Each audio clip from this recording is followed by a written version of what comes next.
দর্শক দেখতে পাচ্ছেন সন্ধ্যার পর শিক্ষার্থীরা মশাল মিছিল নিয়ে কিন্তু শাহবাগ উত্তাল করে এবং ডক্টর ইউনূসের বাসভবনের দিকে তারা আবারও যায়। শিক্ষার্থীদের আন্দোলনের প্রতিবাদে সন্ধ্যায় মশাল মিছিল করে শিক্ষার্থীরা।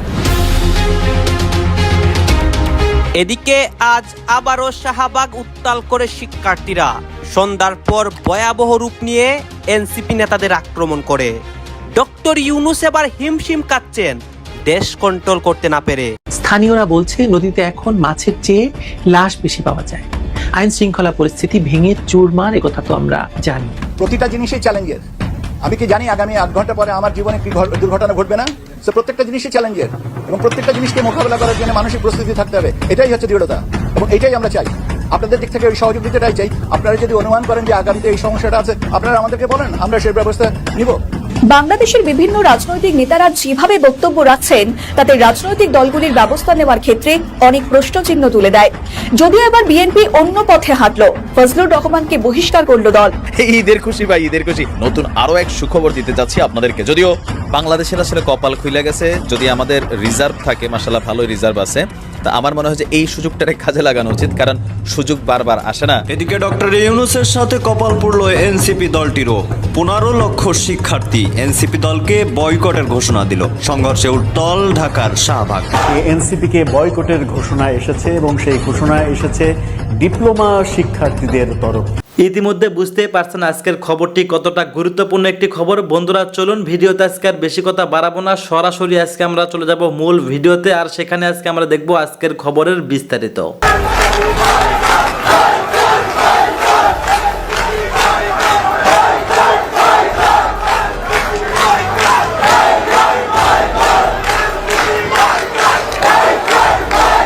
স্থানীয়রা বলছে নদীতে এখন মাছের চেয়ে লাশ বেশি পাওয়া যায়।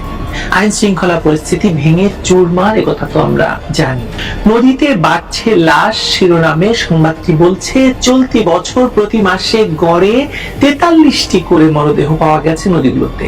ইট পাথরের যান্ত্রিক নগরীতে একটুখানি স্বস্তির নাম হয়েছিল হাতির ঝিল। তবে নান্দনিকে হাতির ঝিলে আতঙ্কের খবর হলো মাঝে মধ্যেই সেখানে ভেসে ওঠে মানুষের মরদেহ। নোবেল বিজয়ী সরকারের হাতে খুন হয়ে নদীতে লাশ হয়ে ভাসতে বুঝি খুব সুখ লাগছে বাংলাদেশের মানুষের।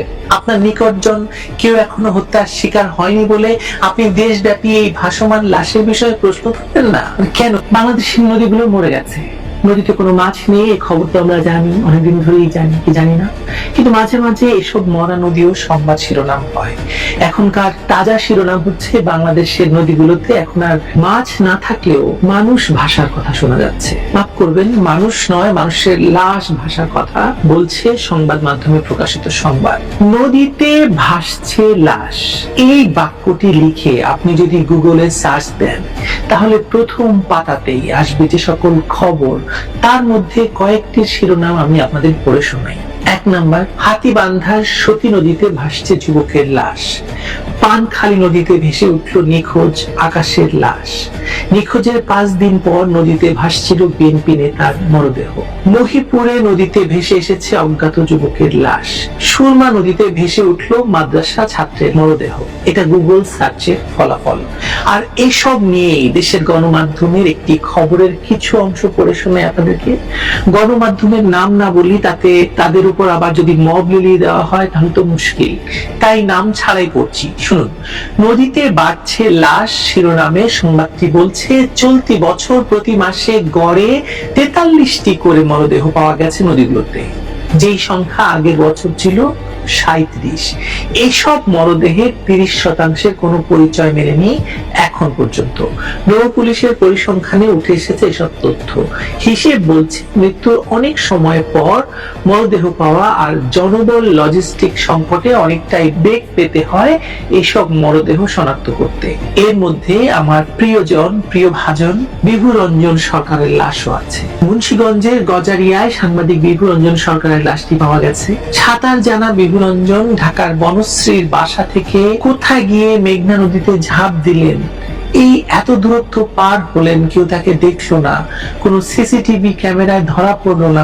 নাহিদ ইসলাম, হাসনাত আব্দুল্লাহদের কৌশলের কাছে পুরো বিএনপি পরাজিত ধরা। বিএনপি আটকা, সত্যের বেড়াজাল বিএনপি, সত্যের বেড়াজাল বিএনপি স্বপ্ন। বিএনপি স্বপ্ন ফেব্রুয়ারিতে কারচুপি নির্বাচন হবে, পাতানো নির্বাচন হবে, সে নির্বাচনে বিএনপি জিতবে, কত কিছু, কত স্বপ্ন, কত শখ। কিন্তু না, এত সোজা না, এত সহজ নয়। নাহিদ ইসলামরা এখানে চমৎকার রোল প্লে করছে, ইসলামী আন্দোলন বাংলাদেশ চমৎকার রোল প্লে করছে, জামায়াত ইসলাম এখানে অত্যন্ত সজাগ। আপনি পাতানো নির্বাচন ইলেকশনের নামে কোনো সিলেকশন করতে পারবেন না। দর্শক, মির্জা ফখরুল বুঝতে পেরেছেন যে অবস্থা খারাপ, যার ফলে বলছেন যে শঙ্কা, নির্বাচন বানচালে ষড়যন্ত্র। আবার কেউ বলছে তারেক রহমান যাতে প্রধানমন্ত্রী হতে না পারে সেজন্য জামায়াত ইসলামী ষড়যন্ত্র, নির্বাচন পিছিয়ে দিতে জামাতের ষড়যন্ত্র। আরে ভাই, আপনাদের স্বপ্ন, আপনাদের পরিকল্পনা সব শর্তের বেড়াজালে আটকা। এই শর্ত না মেনে বাংলাদেশে কোন নির্বাচন হবে না। নাহিদ ইসলামদের শর্ত দেখেন, হাসনাতদের শর্ত দেখেন। এই হাসনাতরা, এই ফকিরের পুত হাসনাতরা হাসিনার পতন ঘটিয়েছে, রক ফুলিয়ে হাসিনার বিরুদ্ধে কথা বলেছে। এই ফকিরের পুতেরা, এই রাজমিস্ত্রির পুতেরা, ওদের হাতে আপনাদেরও পতন হবে, ওদের কাছেই আপনাদের সে আওয়ামী বীর্যের বিশাল বিশাল নেতৃত্বের পতন হবে। ওরা হচ্ছে ফকিরের পুত। হ্যাঁ, ওরা গর্বের সাথে বলে আমরা ফকিরের পুত, রাজমিস্ত্রির পুত, শ্রমিকের পুত, রিক্সা চালকের পুত, ভ্যান চালকের পুত, টিনের ঘরে থাকা পুত। আব্দুল হান্নান মাসুদ যে ঘর থেকে পানি পড়ত, গুলশান বনানী এলিফ্যান্ট রোডের অভিজাত ফ্ল্যাটের পুত নয়। আপনার হচ্ছে আওয়ামী বীর্যের পুত, বাম বীর্যের পুত। বাম বাম রবীন্দ্র ঠাকুরের বাপ ছিল বাম, এরপরে বাম থেকে অনুপ্রবেশ করেছে আওয়ামী লীগে। পিনাকি ভট্টাচার্য প্রমাণ করে দেখিয়েছে, দেখেছেন না? এবং তাকে মুনাফিক হিসেবে প্রমাণিত করেছে। নাহিদ ইসলাম বলছেন জুলাই সনদের সংস্কার হলে ফেব্রুয়ারিতে নির্বাচনের জন্য প্রস্তুত এনসিপি। তো বিএনপির ফেব্রুয়ারিতে নির্বাচন, ঠিক আছে বাবা, মানি ফেব্রুয়ারিতে হোক, কিন্তু শর্ত জুলাই সনদের ভিত্তিতে হতে হবে, সংস্কার হতে হবে। আপনি ফেব্রুয়ারি না, জামাত বলেছে ফেব্রুয়ারি, আপনি ডিসেম্বরে করেন, আর 2 মাস এগিয়ে করেন, কোনো সমস্যা নেই, কিন্তু সংস্কার এবং জুলাই সনদের ভিত্তিতে হতে হবে। এই শর্তের বেড়াজালেই তো বিএনপির কারচুপি ধরা। আচ্ছা দেখেন, বিএনপি যদি মনে করে যে না, নির্বাচন লেট করা যাবে না, ফেব্রুয়ারিতে হতে হবে, ঠিক আছে, লেট করা লাগবে না, জামাত এনসিপি একমত, কিন্তু সংস্কারটা হোক, এই জায়গায় আপনারা আটকা। এর মানে আসলে নির্বাচন লেট টেট কিছু না, আপনাদের মূল সমস্যা হচ্ছে সংস্কার ঠেকাও, মূল জায়গা হচ্ছে সংস্কার হলে আপনাদের কারচুপি শেষ। জুলাই সনদের ভিত্তিতে নির্বাচন হলে আপনারা ধান্দাবাজি করতে পারবেন না। আপনাদের যে লুটপাটের বন্দোবস্ত, দুর্নীতির বন্দোবস্ত, এগুলো টিকবে না নতুন বাংলাদেশ চলে সংস্কার হলে। এই জায়গায় আপনাদের ভয়। দর্শক, নাহিদ ইসলাম বলেন সংস্কার পাশ কাটিয়ে গেলে নির্বাচন প্রশ্নবিদ্ধ হবে। জুলাই সনদের আইনি ভিত্তির মাধ্যমে গণপরিষদ আইনসভা নির্বাচন চায় এনসিপি। ঠিক আছে, এগুলো ফেব্রুয়ারি আগে হোক, মানেন? কি বলবেন এখন? নির্বাচন বানচাল করতে জানা, বানচাল হবে না, ফেব্রুয়ারিতে হবে, ফেব্রুয়ারি 12 তারিখই হবে, কিন্তু সংস্কারটা মানেন জুলাই সনদের আইনি ভিত্তি দেন, ফেব্রুয়ারির আগে, আপনি ডিসেম্বরের আগে দেন। সাপোজ ডিসেম্বরের 18 তারিখ যদি তফসিল ঘোষণা করে, তার আগেই এই শর্তগুলো মানা হোক। সাহস থাকলে এগুলো মানেন, কিন্তু পারবেন না, বোঝা যায় যে আপনার ধান্দাবাজ। দর্শক, জুলাই সনদের আইনি প্রক্রিয়া সম্পন্ন হলে ফেব্রুয়ারিতেই নির্বাচনে অংশ নিতে জাতীয় নাগরিক পার্টি প্রস্তুত বলে জানিয়েছে দলটির আহ্বায়ক নাহিদ ইসলাম। 26 আগস্ট রাতে চীন সফরে যাওয়ার আগে সাংবাদিকদের সাথে তিনি কথা বলেন। নাহিদ ইসলাম বলেন সংস্কার পাশ কাটিয়ে গেলে নির্বাচন প্রশ্নবিদ্ধ হবে। জুলাই সনদের আইনি ভিত্তির মাধ্যমে গণপরিষদ আইনসভা নির্বাচন চায় এনসিপি। এই সনদের আইনি ভিত্তি যত দ্রুত হবে তত দ্রুত নির্বাচন টিকে যাবে। দেখেন হাসনাত নাহিদের কৌশলটা দেখেন, ওরা নির্বাচন ঠেকানোর কথা কিন্তু বলছে, ফেব্রুয়ারিতে নির্বাচন টু আর্লি এ কথাও কিন্তু বলছে। এই দেশটা উপহার দিয়েছিলেন 71-এ এই ফজলুর রহমান ভাইদের মতো মুক্তিযোদ্ধারা, কিন্তু এই লোকটাকে যেভাবে অপমান অপদস্থ করলো, ফজু পাগলা বলে, ফজলুর রহমান তার সমালোচনা করার মতো যোগ্যতা তাদের অনেকের নাই। ওই বাইরের এই ইউটিউবার বা সোশ্যাল মিডিয়া যারা, ঠিক আছে, ফাঁসিবাদের সময় আপনাদের ভূমিকা ছিল, এখন দেশে আসেন কেন? বাইরে থাকবেন, বাইরে থাকবেন আর এটা প্রোপাগান্ডা ছড়াচ্ছেন, এখন বিভিন্ন দেশের এজেন্ট হয়ে কাজ করছেন, এগুলো আমরা জানি। শিশু এবং বয়স্কদের বলা চলে যে সাইকোলজি একটু সমস্যা থাকে, শিশু এবং বয়স্কদের, তারা অনেক ক্ষেত্রে অবুঝের মতো আচরণ করে। আমাদের প্রত্যেকের বাসায়ও বাবা মা আছে, আমাদের বয়স্ক আত্মীয় স্বজন আছে। ফজলুবের অনেক বয়স হয়েছে, কিন্তু তার এই দেশে যে অবদান, এই আজকে যে স্বাধীন দেশটায় দাঁড়িয়ে আমি কথা বলতে পারছি, আমি পরিচয়, এর আগেও তো আমি অন্তত পরিচয় দিতে পারছি যে আমি বাংলাদেশের লাল সবুজের পতাকার পাসপোর্ট ক্যারি করে বাইরে গিয়েছি, আমি বাংলাদেশের নাগরিক হিসেবে পরিচয় দিয়েছি। এই দেশটা উপহার দিয়েছিলেন ৭১-এ এই ফজলুর রহমান ভাইদের মতো মুক্তিযোদ্ধারা। তাদের ভুল থাকতে পারে, তাদের নিয়ে আমরা সমালোচনা করতে পারি, সেই বিষয়গুলো কথা বলতে পারি, কিন্তু এই লোকটাকে যেভাবে অপমান অপদস্থ করলো, ফজু পাগলা বলে, ফজলুর রহমান তার সমালোচনা করার মতো যোগ্যতা তাদের অনেকের নাই। সে যদি ইয়ে করে থাকে সেটা ধরেন তাদের, আমরা এখন তো বিএনপি বলেন, জামাত বলেন, আমরা অন্যান্য পার্টি বলেন, আমাদের মধ্যে তো বসার সুযোগ হয়, আলাপ আলোচনার সুযোগ হয়, আমরা পার্টি ফোরামে অভিযোগ দিতে পারি, কিংবা সংবাদ সম্মেলন করে আমরা বলতে পারি এই বিষয়ে আমরা বিএনপি যেন ব্যবস্থা আমরা আশা করতে পারি। কিন্তু উনি কোন প্রসঙ্গে কোথায় কি বক্তব্য দিচ্ছে, ডিটেলস বক্তব্য আমি চাই না। কিন্তু সে যদি ভুলও বলে থাকে, ভাই তার বলে কিছু আসে না, শুধু বলে ৫ তারিখ এটা হয়েছে। ৫ তারিখ তো এখন অনেক মাস্টার মাইন্ড এইটা বলা হয়, এই মাস্টার মাইন্ডদেরকে আপনারা ৫ তারিখের আগে চিনতেন? কোন মাস্টার মাইন্ডকে চিনতেন? কয়জনকে চিনতেন? আদালতেরও বারান্দায় দাঁড়িয়ে এই পুলিশের প্রিজন ভ্যানের মধ্যে থেকে আমরা হুঙ্কার দিয়েছি যে মানুষকে রাস্তায় নামার জন্য, যে হাসিনার পতনের জন্য ঐক্যবদ্ধ হওয়ার জন্য। সব মাস্টার মাইন্ড কারা এটা পিপল জানে, কিন্তু এই দেশের মানুষের হচ্ছে মন ভোলা, আত্মভোলা, সহজে ভুলে যায়, সবকিছু স্মরণ রাখতে পারে না। এটা একটা সমস্যা নেই, আমরা মনে করিয়ে দেবো, আমাদের তো রেকর্ড আছে, প্রুফ আছে, বিভিন্ন প্ল্যাটফর্মে ডকুমেন্ট আছে। সো আন্দোলন আমরা ফ্যাসিবাদের জাতাকল থেকে মুক্তি পাওয়ার জন্য সকলে সম্মিলিতভাবে করেছি, এবং এই আন্দোলনের মধ্যে দিয়ে কার্যত বাংলাদেশ দ্বিতীয়বারের মতো আপনার এই পরাধীনতার শৃঙ্খল থেকে মুক্তি পেয়েছে, যেটা অনেকে বলে এটাকে দ্বিতীয় স্বাধীনতা। ট্রু, কিন্তু তাই বলে ৭১-কে আমরা অস্বীকার করতে পারি না, ডিনাই করতে পারি না, এবং ৭১-এর তুলনা কোনো কিছুতে নাই। ৭১ আমাদের অস্তিত্বের জায়গা। তো সেই জায়গা থেকে যদি ফজলুর রহমান ভাই বেফাস কিছু বলে থাকে, তার জন্য ফজলুর রহমান ভাইকে বিএনপি বলতে পারে, এটা যেন দুঃখ প্রকাশ করে। এর আগে দুদু ভাইয়ের একটা বক্তব্যে সে দুঃখ প্রকাশ করেছিল, বুলু ভাই দুঃখ প্রকাশ করেছিল। কিন্তু ভাই এখন দেশে এই রকমের বিভাজন, যেটা তীব্র বিভাজন তৈরি করে, পরস্পরকে মুখোমুখি দাঁড় করায় অভ্যুত্থানের শক্তি সমূহ, এই রাজনৈতিক পরিবেশ তৈরি করা যাবে। এবং এখন আমরা সবাই দেশে বসে রাজনীতি করতে পারতেছি। এখন আমার ভয় নাই যে আমাকে এই রাস্তা থেকে কেউ গুম করতে পারে, তুলে নিয়ে যেতে পারে, দরজা ভেঙে অ্যারেস্ট করবে। আমাদের একটা ওপেন সুযোগ। ওই বাইরের এই ইউটিউবার বা সোশ্যাল মিডিয়া যারা, ঠিক আছে, ফাঁসিবাদের সময় আপনাদের ভূমিকা ছিল, এখন দেশে আসেন কেন? বাইরে থাকবেন, বাইরে থাকবেন, আর এটা প্রোপাগান্ডা ছড়াচ্ছেন, এখন বিভিন্ন দেশের এজেন্ট হয়ে কাজ করছেন, এগুলো আমরা জানি। তখন দেখবেন আপনাদের নিশ্চয়ই যদি পেছনে আপনার ইতিহাস মনে করেন, অনেকে নির্বাচনের আগে আগেই তো বলেছিল অনেকে যে এই ইউএসএ এই করে ফেলবে, সেই করে ফেলবে, হ্যাঁ এই স্যাংশন দিয়েছে, এইটা করেছে।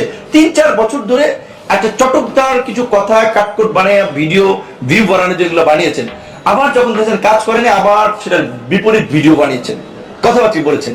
তো তারা একটা নিরাপদ আশ্রয়ে একটা এসি রুমের মধ্যে ভিডিও বানায়, আর আমরা জান বাজি রেখে রাজপথে লড়াই করেছি। আমরা পুলিশের পিটানি খেয়েছি, ছাত্রলীগের দৌড়ানি খেয়েছি, আবার রিমান্ডে গিয়ে আবার ডিবি কার্যালয়ে ঝুলেছি। তাদের এগুলো করা লাগবে। সুতরাং ইঞ্জিনিয়ারদের একটা আন্দোলন এই মুহূর্তে খুবই আলোচিত হচ্ছে। ইনফ্যাক্ট গতকাল অনেকগুলো ঘটনা ঘটেছে, আর সেই ঘটনার প্রেক্ষাপটে স্বাভাবিকভাবে এই আলোচনা চলছে। এই যে মুভমেন্টটা হচ্ছে, এটার নানামুখী ব্যাখ্যা হচ্ছে, নানান টেকনিক্যালিটিস আছে। গ্র্যাজুয়েট ইঞ্জিনিয়াররা কি বা ডিপ্লোমা যারা আছেন তাদেরকে আদৌ ইঞ্জিনিয়ার বলা হবে কিনা সেসব প্রশ্ন আছে, প্লাস কার জায়গা কোনটা, এসব নিয়ে খুবই টেকনিক্যাল আলোচনা চলছে। চলুক, খুবই গুরুত্বপূর্ণ। কিন্তু আমি এর খুবই গুরুত্বপূর্ণ একটা দিক নিয়ে কথা বলতে চাই এই ভিডিওর পরের অংশে, এটাই প্রধান আলোচনার বিষয়। তার আগে তাদের আন্দোলনকে ঘিরে যা যা ঘটলো সেটা নিয়ে কয়েকটা কথা বলা দরকার।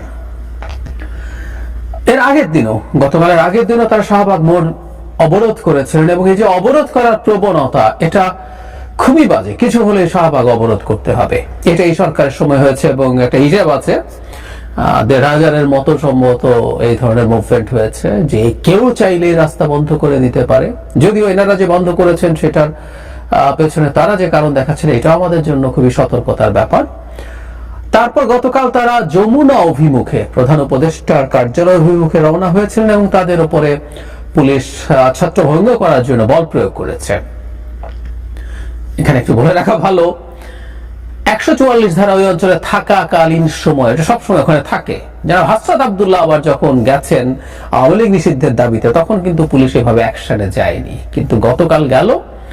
এবং আমি প্রায় বলি, একটা রাষ্ট্রের পুলিশ বাহিনী থাকে বল প্রয়োগের জন্য, কোনো সন্দেহ নেই, বল প্রয়োগ করতে হবে প্রয়োজনে।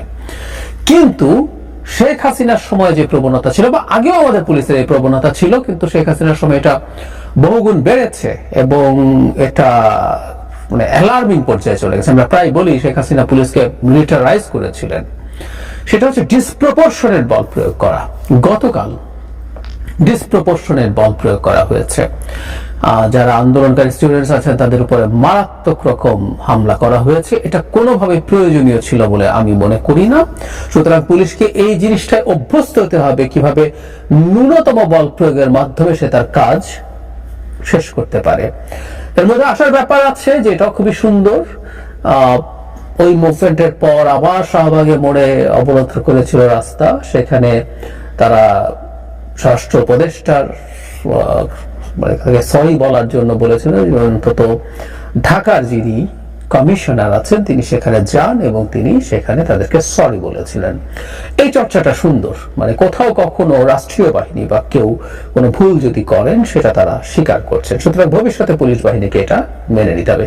তার আগে গুরুত্বপূর্ণ প্রশ্ন হচ্ছে কেন রাস্তা অবরোধ করতে হয়? আমি দেখলাম আন্দোলনকারীরা বলছেন তারা দীর্ঘদিন থেকে এই ব্যাপারটা। ধন্যবাদ প্রিয় দর্শকবৃন্দ, আমাদের ফুল ভিডিওটি দেখার জন্য আপনাকে জানাই অসংখ্য অসংখ্য ধন্যবাদ। তো বন্ধুরা, আজকের এই নিউজটি দেখে আপনাদের কি মতামত অবশ্যই কমেন্ট বক্সে কমেন্ট করতে ভুলবেন না। আর হ্যাঁ, এমন নিত্য নতুন আপডেট খবর সবার আগে পেতে চাইলে এখনই আমাদের এই পিচ্চি সাকিব ইউটিউব চ্যানেলটি সাবস্ক্রাইব করুন। ধন্যবাদ।